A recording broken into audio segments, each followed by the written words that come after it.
L'équipe de Lagrand est allée faire toute une série de reportages sur un an et demi, chez des producteurs de tomates dans la région nantaise. Ce travail il a été réalisé en collaboration avec Vers de Terre Productions et plus précisément avec François Mullet. Parce qu'il y a une nouvelle aventure qui se passe sous ces serres dans lesquelles a priori tout est contrôlé. C'est celle de l'introduction d'une culture sur sol vivant, à l'opposé de ce qui se passe actuellement. Eh bien, vous allez découvrir des choses tout à fait étonnantes. Et si ce reportage vous intéresse, je vous invite à vous abonner pour en découvrir d'autres qui, j'espère, seront aussi passionnants.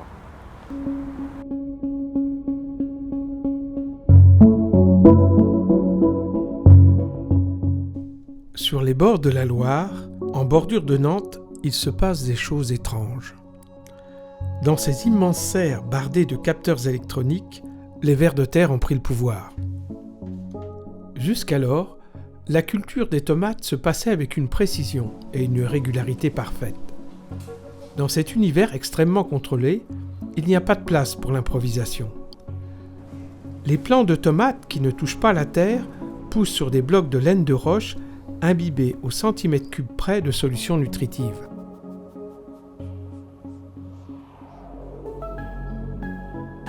Alors, la première motivation, ça a été de se dire, aujourd'hui sur la plante, on sait qu'on travaille dans un environnement et autour de la plante, on travaille avec un environnement du vivant. Jusqu'à présent, on avait réussi à mettre autour de la plante, sur la partie aérienne, des insectes, des champignons, tout ce qui permet à la partie aérienne de se développer avec un monde naturel autour de la plante. On avait souhaité aller plus loin et amener cet espace naturel jusqu'au niveau du système racinaire. Puisqu'aujourd'hui, on est en culture hors sol, on est, pour ainsi dire, sur un substrat qui est à l'origine inerte. Mais il nous semblait important d'aller beaucoup plus loin dans notre réflexion et de pousser notre expérience jusqu'à remettre les plantes dans un milieu complètement naturel et imaginer que ce sol qui aujourd'hui est inerte puisse devenir vivant.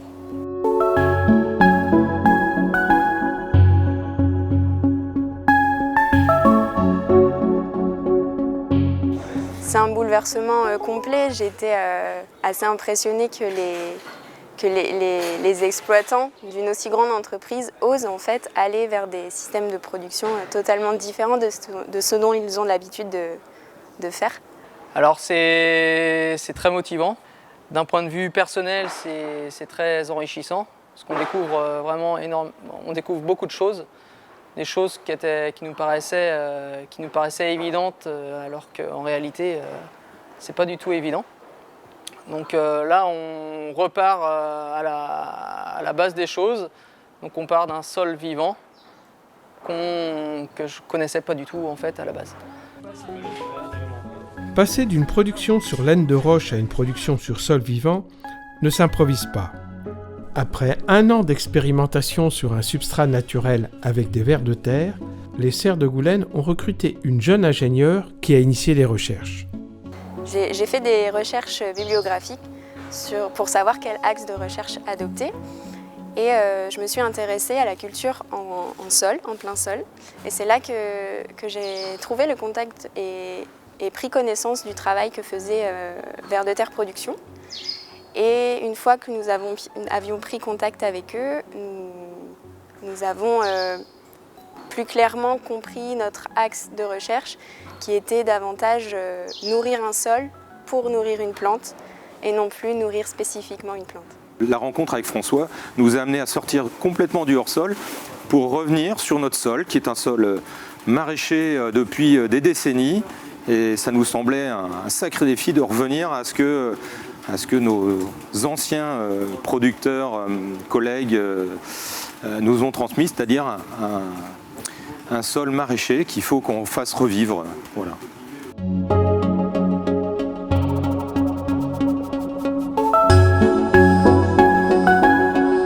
Ici, on est sur une des cultures les plus exigeantes qu'on puisse avoir en France. C'est une culture très exigeante à la fois en termes de besoins en fertilité, en termes de problèmes sanitaires. Il y a un fort besoin de suivi sanitaire. C'est une culture, je dirais, où il faut avoir en gros une surveillance permanente pour réussir à maintenir la production en bon état, en bonne santé et à des bons niveaux de production. Tout le défi ici, c'était de réussir à passer de l'hydroponie, avec une nutrition minérale, un système en sol vivant, où on a le même niveau de production, on n'a pas d'apparition de problèmes sanitaires particuliers, et on a une qualité de production similaire, voire meilleure.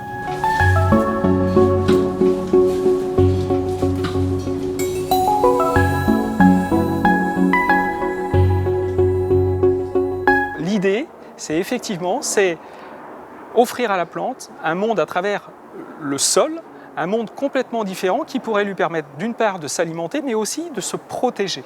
Et c'est un peu le démarrage de notre aventure qui est de se dire, aujourd'hui on ne maîtrise pas ces éléments-là, alors qu'à contrario aujourd'hui, il semblerait qu'on soit plutôt dans une production complètement maîtrisée, c'est d'aller sur une production où justement on ne maîtrise pas tout, mais par contre on sait que la plante va retrouver un environnement qui devrait normalement la satisfaire encore plus qu'aujourd'hui.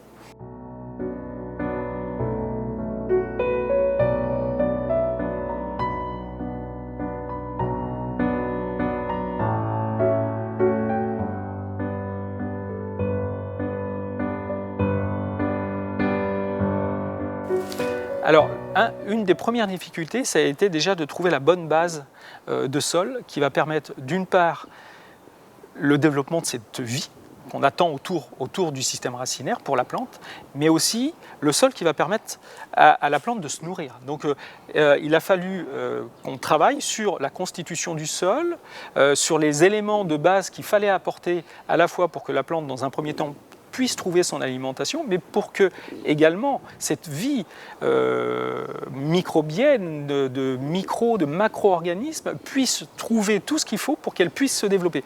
Puisque le principe même du sol vivant, c'est que ce n'est plus le producteur qui apporte à la plante ce dont elle a besoin, c'est la plante qui doit trouver dans le sol ce dont elle a besoin. Et donc nous, notre rôle demain, c'est de nourrir le sol pour que le sol nourrisse la plante. C'est toute cette énergie, on peut dire comme ça, que l'on va apporter sous forme de matière organique et qui va être transformée par cette vie. Et notre plante va puiser d'elle-même ce dont elle a besoin.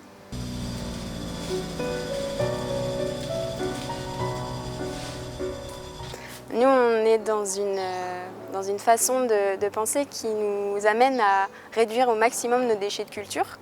Parce que c'est un peu aberrant de payer pour retirer des éléments qui peuvent nous servir pour amender notre sol. Donc les feuilles de culture, dans ce système-là, elles ne nous servent à rien, on ne peut pas les mettre, on est obligé de s'en débarrasser.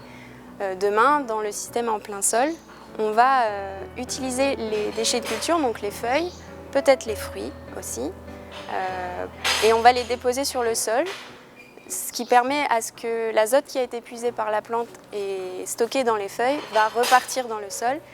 Et voilà, ça va faire une sorte de circuit fermé d'amendement du sol et d'enrichissement en matière organique.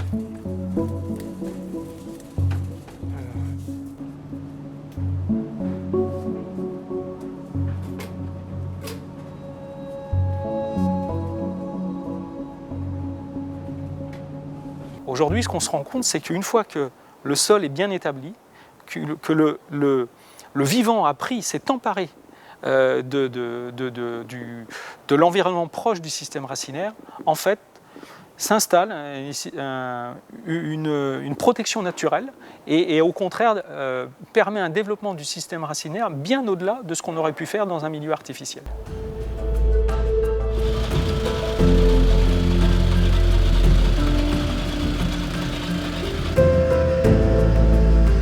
Les résultats des premières années d'expérimentation sont très encourageants.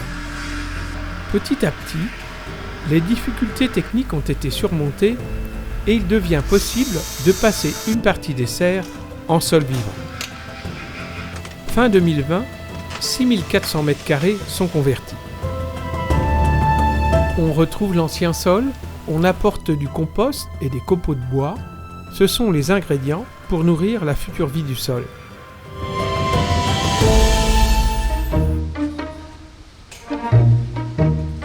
Puis, c'est un grand moment. Dans cet ancien sol devenu presque stérile, mais désormais enrichi, on apporte la vie, les vers de terre, les colamboles et autres forficules.